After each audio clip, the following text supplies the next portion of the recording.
کوئی پتہ نہیں ہے کہ کیا ہوگا۔ اس لیے میں نے عرض کیا کہ اپنے صفوں میں دیکھ لو اور اپنے گھروں میں دیکھ لو۔ اور پچھلے سال بھی آپ کو یاد ہوگا، مجھے بھی یاد ہے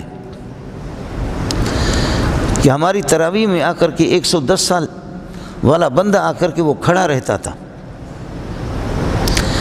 یہیں آپ کے محلے کے 100 سال سے زائد اس کی عمر وہ آ کر کے کھڑے رہتے تھے، اور ہم لوگ جوان اور نوجوان کبھی اس پاؤں پر ہوتے کبھی اس پاؤں پر ہوتے، وہ پیدل آ کر کے وہ لوگ کھڑے ہوتے تھے، بڑے بڑے لوگ۔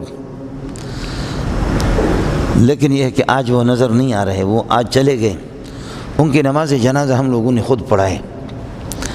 اس قسم کے لوگوں کے تو عین ممکن ہے کہ والدین آپ کے پاس موجود ہوں اور آپ کہیں کہ آئندہ ان کی خدمت کریں گے، آگے چل کر کے خدمت کروں گا، آگے چل کر کے اگلے رمضان کو۔ تو ممکن ہے کہ پھر یہ کہ اگلے رمضان کو آپ والدین کو نہ پائیں، وہ اللہ کی امانتیں، اللہ اپنی امانتیں لے لیں، اور عین ممکن ہے کہ اگلے سال آپ نہ ہو، عین ممکن ہے کہ اگلے سال مولی منظور نہ ہو۔ یہ جو جتنی مجلس یہاں پر بیٹھی ہوئی ان میں سے کسی کے پاس یہ گارنٹی نہیں ہے کہ ہم زندہ رہیں گے۔